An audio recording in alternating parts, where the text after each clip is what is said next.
بسم اللہ الرحمن الرحیم۔ سامعین کرام، آپ سن رہے ہیں ملک صفدر حیات خان کی تفتیشی کہانیوں میں سے ایک اردو کہانی شادی بربادی، جس کے راوی ملک صفدر حیات خان ہیں، اور یہ اس سلسلے کی آخری اور قسط نمبر 3 ہے۔ میں نے اس کی جانب متوجہ ہوتے ہوئے کہا، مہر صاحب، ملک وحید آپ کا بڑا گہرا دوست تھا۔ وہ گزشتہ رات ہی کو اگر واپسی کے لیے ضد پر تھا تو کم از کم حفاظت کے خیال سے آپ اس کے ساتھ اپنے کسی بندے ہی کو بھیج دیتے۔ میں نے ایسا کرنے کی کوشش کی تھی، وہ گہری سنجیدگی سے بولا، لیکن ملک وحید نے میری تجویز بلکہ میری پیشکش سے اتفاق نہیں کیا۔ کاش وہ میری بات مان لیتا تو شاید یہ افسوسناک واقعہ پیش نہ آتا۔ بات ختم کر کے وہ خاموش ہو گیا۔ اس کی آواز بھرا گئی تھی۔ ظاہر ہے ایک دوست کو دوست کی المناک موت پر اسی طرح دکھی اور رنجیدہ ہونا چاہیے تھا۔ میں نے ٹھہرے ہوئے لہجے میں اس سے پوچھا، مہر صاحب، میری آپ سے پہلے نوری اور ملک نوید سے بھی خاصی تفصیلی بات ہو چکی ہے۔ نوری نے مقتول کی واپسی کے حوالے سے جو کچھ کہا وہ آپ کے بیان سے مطابقت نہیں رکھتا۔ اس کا کہنا ہے کہ وحید نے اس سے کہا تھا یا تو وہ دن کی روشنی میں واپس آ جائے گا اور یا پھر رات کو قلعہ فرمان علی ہی میں ٹھہر جائے گا۔ ممکن ہے، وہ اپنی سوچ کی مطابق وضاحت کرتے ہوئے بولا، نوری اپنی ضد اور فرمائش والی بات آپ سے چھپانا چاہتی ہو، اس لیے اس نے ملک وحید ہی کے حوالے سے سب کچھ بتایا ہے۔ ہاں، ایسا ہو سکتا ہے، میں نے گھمبیر انداز میں اس کی تائید کرتے ہوئے کہا۔ میں نے مہر سلیم کی تسلی کی خاطر یہ جملہ کہہ تو دیا تھا، لیکن ایسی بات نہیں تھی کہ میں بھی مطمئن ہو گیا تھا۔ میں نے مناسب موقع دیکھتے ہی اس سلسلے میں نوری سے ضرور استفسار کرنا تھا۔ فی الحال تو میں مہر سلیم کا انٹرویو کر رہا تھا، لہٰذا میں نے اس سے پوچھا، مہر صاحب، یہ راز یہاں قلعہ فرمان علی میں اور کس کس کو معلوم تھا کہ مقتول اپنے ساتھ 5,000 روپے کی رقم لے کر کوٹلہ معراج جا رہا ہے؟ میں آپ کے سوال کا مقصد سمجھ رہا ہوں ملک صاحب، وہ مضبوط لہجے میں بولا۔ سمجھ رہے ہیں تو پھر وضاحت بھی کر دیں، میں نے کہا۔ وہ ایک گہری سانس خارج کرتے ہوئے بولا، قلعہ فرمان علی میں یہ بات صرف مجھے معلوم تھی کہ ملک وحید مجھ سے کوئی بھاری رقم لے کر گیا ہے۔ اس سلسلے میں میرے گھر والوں یا گاؤں کے کسی اور بندے کو متعلق خبر نہیں، لہٰذا وہ لمحے بھر کے لیے متوقف ہوا، پھر اضافہ کرتے ہوئے بولا، لہٰذا اس امر کے امکانات کو یکسر نظر انداز کرنا ہوگا کہ یہاں سے کوئی بندہ ملک وحید کے تعاقب میں گیا ہوگا اور اس نے رقم کے حصول کی خاطر اسے قتل کر دیا ہو۔ ویسے بھی، وہ ایک مرتبہ پھر تھما اور لمحے بھر کے توقف کے بعد دوبارہ گویا ہوا، اگر ایسی کوئی بات ہوئی ہوتی تو متعاقب شخص کو کوٹلہ معراج کی حدود شروع ہونے سے پہلے ہی اپنے منصوبے پر عمل کرنا چاہیے تھا، جبکہ میری معلومات کے مطابق اور آپ نے بھی یہی بتایا ہے کہ ملک وحید کی لاش جس کھیت سے ملی ہے وہ گاؤں کے بہت قریب ہے۔ میرے خیال میں تو ملک وحید کو محض رقم کے حصول کے لیے قتل نہیں کیا گیا، یہ الگ بات کہ وہ تگڑی رقم بونس کے طور پر قاتل کے ہاتھ لگ گئی ہوگی۔ میں آپ کے خیال سے پوری طرح متفق ہوں مہر صاحب۔ جی، وہ الجھن زدہ سوالیہ نظروں سے مجھے دیکھنے لگا۔ میں نے اس کی الجھن دور کرتے ہوئے کہا، میرا اب تک کا تجزیہ بھی یہی بتاتا ہے کہ ملک وحید کا قتل کسی راہزن یا لٹیرے کا کارنامہ نہیں، کیونکہ اس مزاج کے ڈاکو اور لٹیرے جانوروں پر ہاتھ نہیں اٹھاتے۔ ملک مقتول کے کتھئی گھوڑے کو جس بے دردی سے گھائل کر کے موت سے ہمکنار کیا گیا ہے، وہ اس بات کی دلیل ہے کہ حملہ آور ملک وحید اور اس کی ہر شے سے شاید شدید نفرت کرتا تھا۔ ایسا شخص کون ہو سکتا ہے؟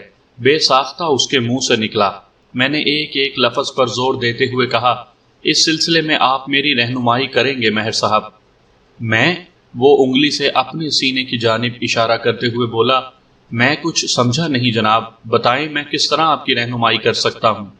میں نے اس کی فرمائش پوری کرتے ہوئے بتایا، مہر صاحب، میری اب تک کی تحقیق کے مطابق آپ مقتول کے سب سے زیادہ قریبی ساتھی ثابت ہوئے ہیں۔ آپ دونوں میں بڑی گہری دوستی تھی، وہ اپنے دل کی ہر بات، اپنی زندگی کا ہر مسئلہ آپ کو ضرور بتاتا تھا، لہٰذا یہ بات آپ سے زیادہ بہتر اور کوئی نہیں بتا سکتا کہ مقتول کے مخالفین میں ایسا شخص کون ہو سکتا ہے جو اس خونی واردات کا ذمہ دار ٹھہرایا جانا چاہیے۔ مجھے اس سلسلے میں آپ کے تعاون، مدد اور رہنمائی کی اشد ضرورت ہے تاکہ میں جلد از جلد مقتول وحید کے قاتل یا قاتلوں کو جیل کی دیواروں کے پیچھے پہنچا سکوں۔ آپ میری بات سمجھ رہے ہیں نا؟ جی، اس نے اسبات میں گردن ہلائی اور بڑے محتاط لہجے میں مستفسر ہوا۔ آپ نے اس سلسلے میں اور خاص طور پر اس زاویے سے نوری یا نوید سے بات کی ہے؟ ہاں کی ہے، میں نے ٹھہرے ہوئے لہجے میں جواب دیا۔ انہوں نے کوئی واضح اشارہ تو نہیں دیا، لیکن وہ اس بات پر متفق نظر آ رہے ہیں کہ چودھری سراج کے سوا مقتول کا کوئی دشمن نہیں تھا۔ زمین کی خرید و فروخت کے حوالے سے شاید ان دونوں کے بیچ کوئی تنازع چل رہا تھا۔ میں اس تنازع کی حقیقت سے واقف ہوں ملک صاحب۔ مہر سلیم نے اسبات میں سر ہلایا۔ مقتول اکثر و بیشتر مجھے اس بارے میں بتاتا رہتا تھا۔ چودھری سراج اور اس کے درمیان ہونے والی تازہ ترین بدمزگی کا قصہ بھی کل وحید نے مجھے سنایا تھا۔ تو آپ کے خیال میں ملک وحید کو پیش آنے والے اندوہناک واقعے کے حوالے سے چودھری سراج کو شامل تفتیش کیا جا سکتا ہے؟ میں نے گہری سنجیدگی سے کہا۔ بالکل، آپ کو ایسا ضرور کرنا چاہیے ملک صاحب، وہ اصراری لہجے میں بولا۔ چودھری سراج ایک کینہ پرور اور منتقم مزاج شخص ہے، اس سے کسی بھی اوچھی حرکت کی توقع کی جا سکتی ہے۔ وہ کافی عرصے سے ملک وحید کے پیچھے پڑا ہوا تھا کہ وہ اپنی 80 ایکڑ اراضی اس کے ہاتھ فروخت کر دے۔ زمین کی خرید و فروخت بھلا کوئی زبردستی کا سودا ہے؟ کل مجھے وحید نے بتایا تھا کہ چودھری سراج نے بڑے کھلے الفاظ میں اس سے کہا تھا کہ اگر اس نے چودھری کی پیشکش کو قبول نہ کیا تو خطرناک نتائج کا ذمہ دار وہ خود ہوگا۔ مہر سلیم کی وضاحت کے بعد میں گہری سوچ میں ڈوب گیا۔ آئندہ 15-20 منٹ میں مہر سلیم سے مزید چند باتیں ہوئیں۔ پھر میں اور کانسٹیبل یعقوب اپنے گھوڑوں پر سوار ہو کر واپس تھانے آ گئے۔ مہر سلیم نے شروع میں ہمارے ساتھ ہی کوٹلہ میراج جانے کا ارادہ ظاہر کیا تھا، لیکن پھر اس نے اپنا پروگرام تبدیل کر دیا۔ اس نے مجھ سے یہ کہا تھا، ملک صاحب آپ جائیں، میں بعد میں ادھر چکر لگا لوں گا۔ ویسے آپ کی زبانی بہت ساری معلومات حاصل ہو گئی ہیں۔ ملک وحید کی لاش کل ہی ہسپتال سے واپس آئے گی، ہو سکتا ہے میں بھی کل ہی وہاں جاؤں۔ آپ جب بھی آئیں، میں نے وقت رخصت اسے کہا، مجھ سے ملاقات کے لیے تھانے کا ایک چکر ضرور لگائیں۔ اس نے تائیدی انداز میں سر ہلا دیا تھا۔ اگلی صبح میں ناشتے سے فارغ ہوا، اپنے کوارٹر سے نکل آیا۔ میری منزل تھانے والا کمرہ نہیں بلکہ چودھری سراج کی حویلی تھی، اور اس وقت میں سادہ لباس میں تھا۔ میں نے یہی سوچا تھا کہ تھانے داری کا وقت شروع ہونے سے پہلے ہی میں کوٹلہ میراج کے چودھری سے ملاقات کر لوں، تاکہ کیس کا سب سے اہم مشتبہ پہلو میری نگاہ میں پوری طرح اجاگر ہو جائے۔ جب چودھری سراج کو میری آمد کی اطلاع دی گئی تو اس نے فوراً مجھے اپنے پاس بلا لیا۔ چودھری کا ایک خاص ملازم مجھے اس کے کمرے میں پہنچا کر واپس چلا گیا۔ مجھے یہ سمجھنے میں ذرا دقت محسوس نہ ہوئی کہ چودھری میرے وہاں پہنچنے سے قبل ناشتے سے انصاف کر رہا تھا۔ ناشتے کے برتن وغیرہ ابھی تک کمرے میں موجود تھے۔ چودھری سراج کی عمر 70 سے متجاوز تھی اور اس کی صحت بھی تسلی بخش نہیں تھی۔ رسمی علیک سلیک کے بعد وہ دوستانہ انداز میں بولا، ملک صاحب آپ کی آمد سے مجھے بے حد خوشی ہوئی۔ میں ابھی ناشتے سے فارغ ہوا ہوں، آپ کی خاطر تواضع کا میں بندوبست کرتا ہوں۔ اس کی کوئی ضرورت نہیں چودھری صاحب، میں نے صاف گوئی کا مظاہرہ کرتے ہوئے کہا، میں بڑا تگڑا ناشتہ کر کے نکلا ہوں، بس تھوڑی دیر آپ کے پاس بیٹھوں گا پھر تھانے چلا جاؤں گا، اس لیے آپ کسی قسم کا تکلف نہ کریں۔ ناشتہ آپ نے کر لیا ہے، چلو کوئی بات نہیں، وہ سادہ سے لہجے میں بولا، لیکن چائے یا لسی تو پی جا سکتی ہے۔ میں تو کل ہی آپ کی آمد کی توقع کر رہا تھا، اگر میری صحت اجازت دیتی تو میں خود آپ سے ملنے تھانے چلا آتا۔ میں نے چائے کے حق میں ووٹ دینے کے بعد کہا، آپ میرے پاس آئیں یا میں آپ کے پاس، ایک ہی بات ہے چودھری صاحب۔ میں کل قلعہ فرمان علی چلا گیا تھا، واپسی میں دیر ہو گئی، اس لیے رات گئے آپ کو زحمت دینا مناسب نہیں سمجھا۔ اس نے پرسوچ انداز میں گردن کو 2-3 ہلکے پھلکے جھٹکے دیے، پھر گھمبیر آواز میں گویا ہوا، ملک وحید کا پراسرار قتل بہت ہی افسوسناک واقعہ ہے ملک صاحب۔ کیا آپ نے قاتل کے سلسلے میں کوئی مفید تحقیق کی ہے؟ قاتل جو کوئی بھی ہے وہ انتہائی شقی القلب اور شفاق شخص ہے چودھری صاحب۔ میں نے چودھری سراج کی آنکھوں میں دیکھتے ہوئے کہا، ملک وحید سے تو اس کی جو بھی دشمنی رہی ہوگی، مگر اس نے وحید کے کتھائی گھوڑے کو جس تشدد اور بربریت کا نشانہ بنانے کے بعد موت کے گھاٹ اتارا ہے، اس سے اس کی صفاقی اور درندگی کو سمجھا جا سکتا ہے۔ آپ بالکل صحیح فرما رہے ہیں ملک صاحب، چودھری سراج نے اس بات میں سر ہلاتے ہوئے کہا، میں اپنی بیماری کے باعث وقوع پر تو نہیں جا سکتا، البتہ میرے آدمیوں نے مجھے وہاں کی تفصیلات سے آگاہ کر دیا ہے۔ سچ مانے تو کل ہی سے میرا دل بجھا ہوا ہے، مجھے ملک وحید کی المناک موت کا بڑا دکھ ہوا ہے۔ اگر چودھری سراج ان لمحات میں اداکاری کر رہا تھا تو اس اداکاری کو انتہائی لاجواب کہنا پڑے گا، کیونکہ اس کے جسم و جاں سے ملک وحید کے لیے ہمدردی، افسوس اور گہرا رنج کا ظاہر ہو رہا تھا۔ میں نے بدستور اس کی آنکھوں میں دیکھتے ہوئے کہا، چودھری صاحب، میں نے جائے وقوع کا بڑی اچھی طرح معائنہ کیا ہے۔ مقتول کی بیوی، چھوٹے بھائی ملک نوید سمیت اور بہت سارے لوگوں کے بیانات قلم بند کیے ہیں، حتیٰ کہ جب مجھے پتا چلا کہ مقتول قلعہ فرمان علی اپنے کسی دوست سے ملنے گیا تھا تو میں نے وہاں جا کر مہر سلیم سے بھی ملاقات کی ہے، مگر قاتل کے سراغ کے حوالے سے ابھی تک کوئی سرا ہاتھ نہیں لگا۔ اب آپ کے پاس آیا ہوں تاکہ اس سلسلے میں آپ کی مدد لی جائے۔ مہر سلیم کے ذکر پر چودھری سراج نے برا سا منہ بنایا۔ مجھے یہ اندازہ قائم کرنے میں کوئی دشواری محسوس نہ ہوئی کہ وہ مہر سلیم کو سخت ناپسند کرتا تھا۔ اس نے معنی خیز انداز میں مجھ سے پوچھا، مہر سلیم وحید کے قتل کے سلسلے میں کیا کہتا ہے؟ وہ بھی قاتل کی نشاندہی یا اس کے حوالے سے کوئی قیاس آرائی کرنے سے قاصر ہے۔ میں نے جواب دیا، اس نے ایک اہم بات یہ بتائی ہے کہ ملک وحید کو اس روز اس نے 5000 روپے بھی دیے تھے، لیکن مقتول کی جامع تلاشی کے دوران میں مجھے کوئی رقم نہیں ملی۔ چودھری نے معنی خیز انداز میں ہنکارا بھرا، تو اس کا مطلب ہے کہ میرا اندازہ درست تھا۔ کیسا اندازہ چودھری صاحب؟ میں نے اضطراری لہجے میں کہا۔ میرے اس سوال کے جواب میں چودھری نے جو کچھ بتایا اس کی روشنی میں مجھے بہت کچھ سمجھنے کی آسانی ہو گئی، خاص طور پر مقتول اور چودھری سراج کے مابین جاری کشمکش بڑی واضح ہو گئی۔ اس نے ٹھہرے ہوئے لہجے میں کہا، ملک صاحب، شاید یہ بات آپ کے علم میں نہ ہو کہ میرے اور مقتول وحید کے درمیان 2-4 بار خاصی تلخ کلامی ہو چکی ہے، بلکہ چند روز پہلے تو اچھی خاصی جھڑپ بھی ہو گئی تھی۔ جی ہاں، یہ واقعات میرے علم میں آ چکے ہیں، میں نے اس بات میں سر ہلاتے ہوئے کہا، اور اس تنازع کا سبب مقتول کی 80 ایکڑ اراضی رہی ہے۔ آخری جملہ میں نے قدرے چبھتے ہوئے انداز میں ادا کیا تھا۔ وہ میرے زاویے کو نظر انداز نہ کر سکا اور برا سا منہ بناتے ہوئے بولا، سبب اگرچہ مقتول کی اراضی ہی تھی، لیکن میں سمجھتا ہوں اور آپ کی بات سے اس کی تصدیق بھی ہو گئی ہے کہ اس فتنے کے پیچھے سراسر مہر سلیم کا ذہن کام کر رہا تھا۔ میں کچھ سمجھا نہیں چودھری صاحب، میں نے متذبذب انداز میں کہا۔ میں نے کس امر کی تصدیق کی ہے؟ یہی کہ مقتول مہر سلیم سے 5000 روپے لے کر آیا تھا، لیکن میں اب بھی کچھ نہیں سمجھا تھا۔ ان 5000 روپے کا آپ لوگوں کے زمینی تنازع سے کیا تعلق ہے؟ بہت گہرا تعلق ہے ملک صاحب، وہ گمبھیر انداز میں بولا۔ ٹھہریں، میں آپ کو تفصیل سے بتاتا ہوں۔ وہ لمحے بھر کو سانس لینے کے لیے متوقف ہوا تو میں گہری دلچسپی اور توجہ سے اس کی طرف دیکھنے لگا۔ وہ اپنی بات کی وضاحت کرتے ہوئے بولا، مقتول کی اراضی لگ بھگ 80 ایکڑ ہے، لیکن اس زمین کے 20 ایکڑ ایسے ہیں جو ایک طرف سے میری زمین کے ساتھ اور دوسری جانب سے مہر سلیم کی اراضی سے لگے ہوئے ہیں، جبکہ میرے مہر سلیم کے ساتھ کبھی بھی دوستانہ تعلقات تو کیا محض اچھے تعلقات بھی نہیں رہے۔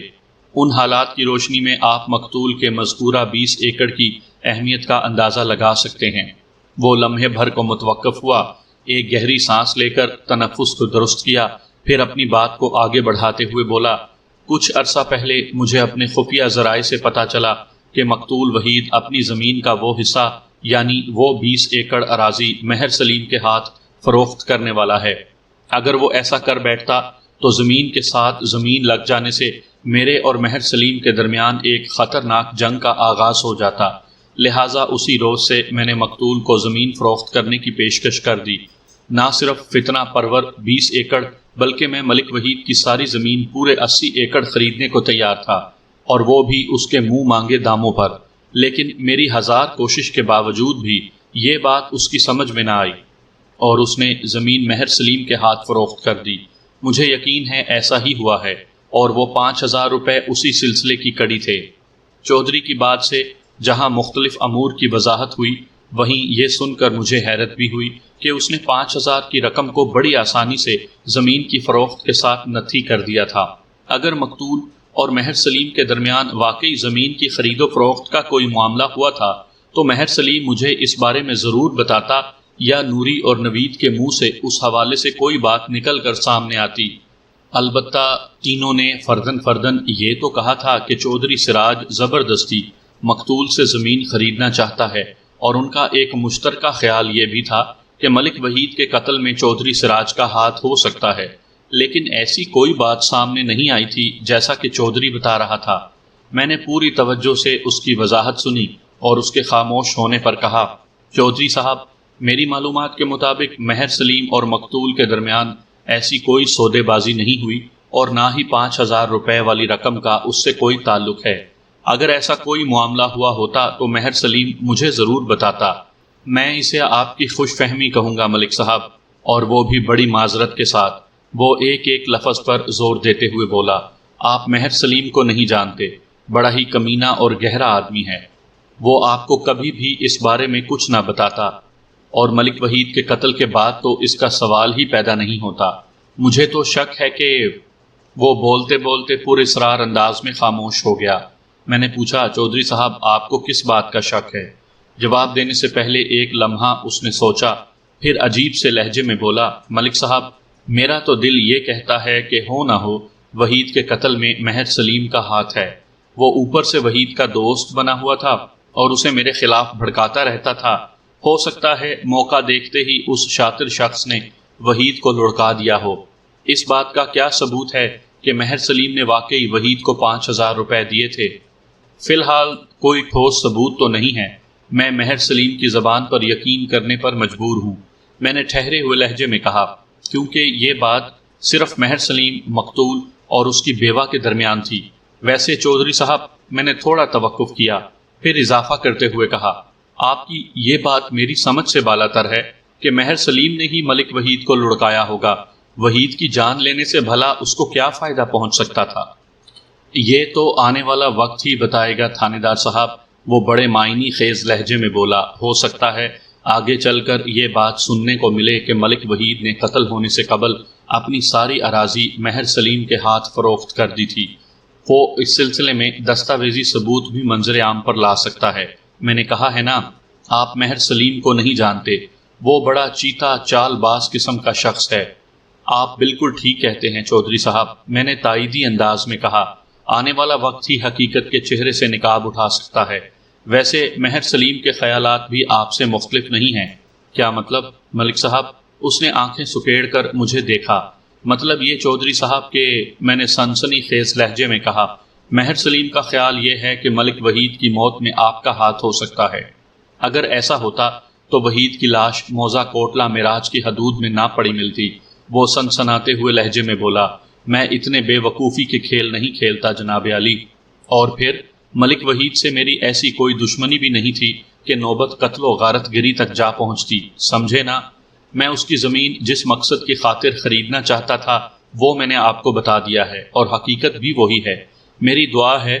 وہ لمحے بھر کے لیے متوقف ہوا، پھر اضافہ کرتے ہوئے بولا، آپ جلد از جلد ملک وحید کے قاتل تک پہنچ جائیں۔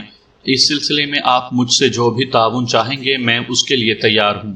بہت بہت شکریہ چودھری صاحب، میں نے ٹھہرے ہوئے لہجے میں کہا۔ اگر ضرورت پڑی تو میں آپ کو ضرور زحمت دوں گا۔ اس پیشکش کے لیے میں ایک مرتبہ پھر آپ کا شکریہ ادا کرتا ہوں۔ اس ملاقات کے بعد میں چودھری کی حویلی سے باہر نکل آیا۔ اب تک کی تحقیق اور تفتیش میں مہر نے چودھری اور چودھری نے مہر پر ملبہ گرانے کی کوشش کی تھی۔ ویسے چودھری سراج کا یہ پوائنٹ خاصا جاندار تھا کہ اگر ملک وحید کے قتل میں اس کا کوئی ہاتھ ہوتا تو مقتول کی لاش اس کے گاؤں کی حدود سے باہر پڑی ملتی۔ دوسری جانب مہر سلیم کو شکوک و شبہات کے حوالے سے چودھری سراج پر اس لیے سبقت حاصل تھی کہ ملک نوید اور نوری بھی اس کے ہم خیال تھے۔ بہرحال میری تفتیش کا دائرہ محدود نہیں تھا۔ مہر اور چودھری کے علاوہ ملک بھی میری نگاہ میں تھا، یعنی ملک نوید۔ میں تھانے پہنچا، پھر اپنے کوارٹر میں جا کر یونیفارم پہنا اور اپنی کرسی پر آ بیٹھا۔ وہ سیٹ جس پر بیٹھ کر میں تھانے داری کرتا تھا، تھوڑی ہی دیر میں حوالدار خوش بخت میرے کمرے میں آ گیا۔ وہ خاصا گھبرایا ہوا اور پریشان نظر آتا تھا۔ اسے دیکھ کر میں چونک اٹھا اور تشویشناک لہجے میں استفسار کیا، کیا بات ہے خوش بخت؟ تم اتنے الجھے ہوئے اور حواس باختہ کیوں دکھائی دیتے ہو؟ کیا قطعی گھوڑے کی زخم لاش رات کو خواب میں آ کر تمہیں ڈراتی رہی ہے؟ ایسی بات نہیں ہے جناب، وہ قدرے شرمندہ ہوتے ہوئے بولا۔ میں نے پوچھا پھر کیسی بات ہے؟ میں دراصل آپ سے ایک بات کے لیے معذرت کرنے آیا ہوں۔ وہ بڑے رسان سے بولا۔ پتہ نہیں یہ بات میرے دماغ سے کیسے نکل گئی تھی۔ میں نے اللہ کے بندے بجھارتے ہی ڈالتے رہو گے یا وہ بات بھی بتاؤ گے؟ میں نے اس کی بات کاٹتے ہوئے کہا۔ خوشبخت آخر اس تمہید کی ضرورت کیا ہے؟ اس نے اپنی جیب میں ہاتھ ڈال کر کچھ برآمد کیا، پھر اسے میری جانب بڑھاتے ہوئے بولا، یہ دیکھیں جناب۔ میں نے دیکھا وہ ایک طلائی زنجیر تھی جس میں دل کی شکل کا ایک تعویذ بھی موجود تھا۔ آپ اسے سونے کا لاکٹ سمجھ لیں۔ میں نے این والے مذکورہ لاکٹ کو ہاتھوں میں گھما پھرا کر دیکھا اور سوالیہ نظروں سے حوالدار کی جانب دیکھا۔ اس نے بتایا، ملک صاحب یہ لاکٹ کل مجھے جائے وقوع سے ملا تھا جب آپ مشیر نامہ تیار کر رہے تھے اور میں گھوم پھر کر اس مقام کا جائزہ لے رہا تھا۔ میں نے اس لاکٹ کو اٹھا کر اپنی جیب میں رکھ لیا، لیکن آپ کو بتانا بھول گیا۔ موقع واردات کے منظر نے مجھے ہلا کر رکھ دیا تھا۔ پھر آپ نے مجھے مقتول کی لاش کے ساتھ ہسپتال بھیج دیا۔ اس افراتفری میں یہ لاکٹ بالکل میرے ذہن سے ہی نکل گیا اور جیب میں پڑا پڑا یہ میرے گھر پہنچ گیا۔ وہ لمحے بھر کو متوقف ہوا، پھر اپنی بات مکمل کرتے ہوئے بولا، آج صبح جب میں وردی پہن رہا تھا تو جیب میں ہاتھ گیا اور یہ لاکٹ میرے ہاتھ میں آ گیا۔ میں سیدھا تھانے پہنچا تاکہ آپ کو اس بارے میں بتا سکوں، لیکن آپ یہاں موجود نہیں تھے۔ اب آئے ہیں تو آپ سے مل رہا ہوں۔ یہ لاکٹ کس کا ہو سکتا ہے؟ حوالدار کی وضاحت ختم ہونے پر میں نے پرسوچ انداز میں کہا، این یعنی نون سے کس کا نام آیا ہے؟ نوید۔ حوالدار نے بے ساختہ کہا، ملک نوید۔ میرے ذہن میں ایک جھماکا سا ہوا۔ میں نے ابتدائی صفحات میں جس واقعے کا ذکر کیا ہے اس میں بھی ایک طلائی زنجیر نے بڑا اہم کردار ادا کیا تھا۔ جب میں نے زخمی گھوڑے کی رہنمائی میں مقتول کی لاش ایک برساتی گھوڑے میں سے برآمد کی تھی، طلائی زنجیر نے مجھے قاتل تک پہنچا دیا تھا، جو کوئی اور نہیں بلکہ مقتول کا چھوٹا بھائی ہی تھا۔ ملک نوید بھی مقتول ملک وحید کا چھوٹا بھائی تھا۔ حوالدار نے جب این کی مناسبت سے اس کا نام لیا تو ماضی کا وہ واقعہ میرے ذہن میں تازہ ہو گیا تھا۔ اگر یہ لاکٹ ملک نوید ہی کا تھا تو پھر صورتحال بڑی سنسنی خیز ہو جاتی تھی۔ جائے وقوع سے اس لاکٹ کا ملنا ملک نوید کی ذات کو مشکوک بناتا تھا، اور اس کا شمار تو میں پہلے ہی مشکوک افراد میں کر رہا تھا۔ تھوڑی ہی دیر کے بعد میں کانسٹیبل یعقوب کے ہمراہ ملک نوید کی حویلی پہنچ گیا۔ اس نے سوگوارانہ انداز میں میرا استقبال کیا اور پوچھا، ملک صاحب کی لاش کب تک ہسپتال سے واپس آئے گی؟ ہمیں ان کا کفن دفن کا بندوبست بھی کرنا ہے۔ میں نے یک ٹک اس کی آنکھوں میں دیکھتے ہوئے کہا، نوید، تمہارے بھائی کی لاش آج کسی بھی وقت تمہارے حوالے کر دی جائے گی۔ تمہیں اس سلسلے میں زیادہ پریشان ہونے کی ضرورت نہیں۔ تم اس کی تدفین کے انتظامات میں لگے رہو۔ اس نے ایک گہری سانس خارج کی اور بولا، جناب، ملک صاحب کے قاتل کا کوئی سراغ ملا؟ میں نے بدستور اس کی آنکھوں میں دیکھتے ہوئے کہا، ہاں، ایک سراغ ملا تو ہے۔ کیا؟ وہ اضطراری لہجے میں مستفسر ہوا۔ میں نے اپنی جیب میں سے وہ لاکٹ نکال کر اس کی جانب بڑھا دیا اور کہا، ہمیں جائے وقوع سے یہ لاکٹ ملا ہے، کیا تم اس کی شناخت کر سکتے ہو؟ جناب، میں اس لاکٹ کو تو آنکھیں بند کر کے بھی شناخت کر سکتا ہوں۔ وہ تھر تھرائی ہوئی آواز میں بولا، یہ جائے وقوع پر کیسے پہنچ گیا؟ یہی سوال میں تم سے کرتا ہوں، میں نے قدرے سخت لہجے میں کہا۔ ویسے تمہارے جذباتی رد عمل سے میں نے اندازہ لگا لیا ہے کہ یہ لاکٹ تمہارا ہی ہے۔ این نوید، آپ کا اندازہ تو 100% درست ہے تھانے دار صاحب، وہ بے حد الجھے ہوئے لہجے میں بولا، لیکن یہ بات سمجھ میں نہیں آ رہی کہ یہ جائے وقوع پر کیسے پہنچ گیا۔ یہ تمہاری ملکیت ہے تو اس کے بارے میں پتہ بھی تمہیں ہی ہونا چاہیے۔ میں نے گھور کر اسے دیکھا اور پوچھا، کیا تم اسے اپنے گلے میں پہنے رہتے تھے؟ جی ہاں، اس نے اسبات میں جواب دیا، لیکن پچھلے چند دنوں سے یہ میرے پاس نہیں ہے۔ پتہ نہیں یہ کہاں گم ہو گیا تھا۔ میں اس کے کھو جانے پر خاصا پریشان رہا تھا۔ میں نے ٹٹولتی ہوئی نظروں سے اسے گھورا اور کہا، یہ لاکٹ ہمیشہ تمہارے گلے میں موجود رہتا تھا، اور اس کی ٹوٹی ہوئی زنجیر بتاتی ہے کہ کسی افراتفری کے نتیجے میں یہ تمہارے گلے سے نکل کر کہیں گر گیا۔ مجھے یہ لاکٹ جائے وقوع سے ملا ہے، جس کا مطلب یہ نکلتا ہے میں نے ابھی جس افراتفری کا حوالہ دیا ہے وہ جائے وقوع پر ہوئی تھی، ہے نا؟ میری مسلسل گھورتی ہوئی آنکھوں کی وہ تاب نہ لا سکا، ادھر ادھر دیکھتے ہوئے جھنجھلاہٹ آمیز لہجے میں بولا، جناب، میں پہلے ہی ملک صاحب کی ناگہانی موت پر پریشان ہوں، الٹا آپ خواہ مخواہ مجھ پر ہی شک کر رہے ہیں۔ میں خواہ کچھ نہیں کرتا ملک نوید، میں نے گھمبیر لہجے میں کہا۔ یہ لاکٹ تمہارا ہے اور اس مقام پر پڑا ملا ہے جہاں تمہارے بھائی کو بڑی بے دردی سے قتل کیا گیا ہے۔ میں اسی لیے تم سے پوچھ تاچھ کر رہا ہوں، سمجھے نا؟ اور جناب، وہ روحانسی آواز میں بولا، میں نے آپ کو بتا دیا ہے کہ یہ لاکٹ چند روز پہلے گم ہو گیا تھا۔ یہ جائے وقوع پر کیسے پہنچا مجھے اس بارے میں کچھ پتہ نہیں۔ آپ میری بات سمجھنے کی کوشش کریں۔ میں تو تمہاری بات کو بخوبی سمجھ رہا ہوں ملک نوید، لیکن لگتا ہے میری بات تمہارے پلے نہیں پڑ رہی، میں نے سنسناتے ہوئے لہجے میں کہا۔ بہرحال تمہارے بھائی کے قتل کی تفتیش ابھی جاری ہے، مجھے پوسٹ مارٹم کی رپورٹ کا بھی انتظار ہے۔ تمہیں بھی یہی مشورہ دوں گا کہ جب تک میں اس کیس کی تفتیش مکمل نہیں کر لیتا تم گاؤں سے باہر قدم نہیں نکالو گے۔ گاؤں کیا جناب، آپ کہیں تو میں حویلی سے باہر قدم نہیں نکالوں گا، وہ ٹوٹے ہوئے لہجے میں بولا۔ لیکن خدا کے لیے آپ مجھ پر ایسا گھنونا شک نہ کریں ملک نوید، میں نے گہری سنجیدگی سے کہا۔ پولیس کا کام شک کے بغیر نہیں چل سکتا۔ اگر ہم یہ کام نہ کریں تو سب لوگ ہمیں شریف شہری ہی نظر آئیں، بلکہ چوروں اور بدماشوں نے تو کچھ زیادہ ہی شرافت اوڑھ رکھی ہے، اور اسی لبادے کی آڑ میں وہ سنگین نوعیت کے جرائم کا ارتکاب کرتے ہیں۔ ہمیں مجرموں کا کھوج لگانے کے لیے شک تو کرنا ہی پڑتا ہے۔ بہرحال اگر تم نے کوئی جرم نہیں کیا تو تمہیں فکر مند ہونے کی ضرورت نہیں۔ میں جو کچھ بھی کر رہا ہوں اسے معمول کی کارروائی ہی سمجھو۔ آخری جملہ میں نے دانستہ اسے مطمئن کرنے کے لیے کہا تھا، اور مجھے اس جملے کے واضح اثرات بھی مرتب ہوتے دکھائی دیے۔ اسے مزید ہدایات دینے کے بعد میں حویلی سے نکل آیا۔ میں نے ایک کانسٹیبل اشتیاق کو ملک نوید کی نگرانی پر متعین کر رکھا تھا، لیکن وہ مجھے کہیں نظر نہ آیا۔ میں نے حویلی میں داخل ہوتے وقت اور وہاں سے رخصت ہوتے ہوئے بھی چاروں جانب نظر دوڑا کر اشتیاق کو دیکھنے کی کوشش کی تھی، لیکن ایسا محسوس ہوتا تھا جیسے وہ وہاں موجود ہی نہ ہو۔ اشتیاق کی اس حرکت پر مجھے شدید غصہ آیا تھا، اور میں نے سوچا تھا وہ جیسے ہی ملے گا میں اس کے کان ضرور کھینچوں گا۔ ہم تھانے پہنچے تو اشتیاق وہاں موجود تھا۔ میں نے فوراً اسے اپنے کمرے میں بلا لیا۔ میں اس کی حرکت پر خاصا برہم تھا، لیکن جب اس نے اپنے غیاب کی سنسنی خیز تفصیلات بیان کی تو میری ساری خفگی اور برہمی دھل گئی۔ اشتیاق کے مطابق وہ میری ہدایات پر ملک نوید اور اس کی حویلی کی نگرانی کر رہا تھا۔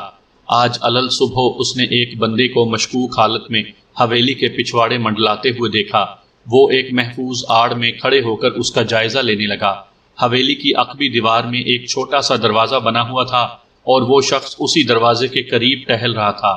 تھوڑی ہی دیر کے بعد مذکورہ دروازہ کھلا اور وہاں مقتول کی بیوہ نوری کی شکل دکھائی دی۔ اشتیاق کو حیرت کا ایک جھٹکا سا لگا۔ وہ تو ملک نوید کے نمودار ہونے کی توقع کر رہا تھا، کیونکہ میں نے اسے نوید کی نگرانی پر مامور کیا تھا۔ اشتیاق آڑ میں رہتے ہوئے اس مشکوک بندے اور نوری کو دیکھتا رہا۔ ان دونوں کی ملاقات لمحاتی ثابت ہوئی۔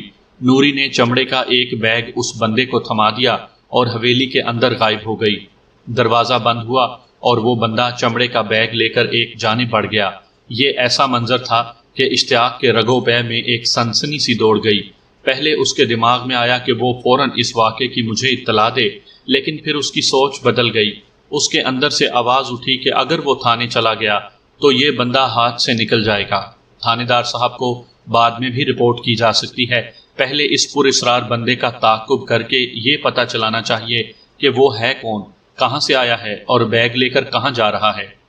قصہ مختصر، اشتیاق بڑے محتاط انداز میں مذکورہ بندے کا تعاقب کرتے ہوئے قلعہ فرمان علی پہنچ گیا، اور اس نے دیکھا کہ وہ بندہ سیدھا وہاں کے چودھری کی حویلی کے اندر داخل ہو گیا۔ اشتیاق تھوڑی دیر پہلے حویلی کے باہر رک کر اس بندے کا انتظار کرتا رہا۔ جب مذکورہ بندہ حویلی سے باہر نہیں نکلا تو اشتیاق واپس آ گیا، اور اس وقت وہ میرے سامنے بیٹھا یہ روداد سنا رہا تھا۔ چمڑے کا بیگ کا ذکر سن کر چودھری سراج کے الفاظ میری سماعت میں گونجنے لگے۔ اس نے بڑے وثوق سے کہا تھا کہ آگے آگے دیکھیں ہوتا ہے کیا۔ عین ممکن ہے کہ چند دنوں کے بعد یہ پتہ چلے کہ ملک وحید اپنی موت سے قبل 80 ایکڑ اراضی مہر سلیم کے ہاتھ فروخت کر چکا ہے۔ کسی بندے کا پراسرار انداز میں چمڑے کا بیگ لے کر کوٹلہ معراج سے قلعہ فرمان علی پہنچنا یہ ثابت کرتا تھا کہ اس بیگ کے اندر کوئی نہایت ہی اہم شے تھی، جو نوری نے انتہائی رازداری کے ساتھ مہر سلیم کے لیے بھجوائی تھی، اور یہ اہم شے کوئی قیمتی دستاویز بھی ہو سکتی تھی۔ میں نے فوری طور پر اشتیاق کے ساتھ ایک اور کانسٹیبل کی ڈیوٹی بھی لگا دی۔ منیر اور اشتیاق کو سادہ لباس میں رہتے ہوئے حویلی کی نگرانی کرنا تھی، اور میں نے ان دونوں کو اس بات کا مکمل اختیار بھی دے دیا کہ اگر نوری یا نوید میں سے کوئی حویلی سے نکل کر کہیں دور جانے کا ارادہ رکھتا ہو تو اسے گرفتار کر کے فوراً تھانے پہنچایا جائے۔ اس بندوبست کے بعد میں فوری طور پر قلعہ فرمان علی روانہ ہو گیا۔ اس مرتبہ میں نے اپنے ساتھ کانسٹیبل یعقوب کے علاوہ حوالدار خوشبخت کو بھی لے لیا تھا۔ وہاں کسی بھی قسم کے حالات پیش آ سکتے تھے، ممکن تھا کہ مجھے مہر سلیم کی حویلی کی تلاشی بھی لینا پڑ جاتی۔ پہلی مرتبہ جب میں قلعہ فرمان علی آیا تھا تو مہر سلیم کا رویہ بڑا ہی دوستانہ اور مخلصانہ تھا، لیکن اب جو میرے تیور اور عزائم دیکھے تو وہ ہتھے سے اکھڑ گیا۔ ان لمحات میں وہ مجھے ویسا ہی مہر سلیم نظر آ رہا تھا جیسا نقشہ چودھری سراج نے اس کا کھینچا تھا۔ جب میں نے اسے بتایا کہ میں دوبارہ وہاں کس مقصد سے آیا ہوں تو اس کا انداز ہی بدل گیا۔ بڑی برہمی سے بولا، ملک صاحب، میں وحید کا سچا دوست تھا اور آپ مجھ پر اس کے قتل کا شک کر رہے ہیں۔ لگتا ہے چودھری سراج نے آپ کو میرے خلاف بھڑکا دیا ہے۔ میں کوئی ننھا بچہ نہیں ہوں جو کوئی یوں ہی مجھے بھڑکا دے۔ میں نے اس کی آنکھوں میں آنکھیں ڈال کر کہا، میں پکے ثبوت کے ساتھ یہاں آیا ہوں۔ شرافت سے بتا دو کہ تمہارا بندہ آج صبح نوری سے جو چمڑے کا بیگ لے کر آیا ہے اس کے اندر کیا تھا، ورنہ مجھے بھی زبردستی کرنا پڑے گی۔ جب میں تمہاری حویلی کی تلاشی لوں گا تو دودھ کا دودھ اور پانی کا پانی ہو جائے گا۔ مجھے سختی پر مجبور نہ کرو مہر سلیم۔ میرے خطرناک تیور دیکھ کر وہ قدرے نرم پڑ گیا۔ اگر آپ کو میری بات کا یقین نہیں تو بے شک حویلی کی تلاشی لے لیں، آپ کو یہاں سے کچھ بھی نہیں ملے گا۔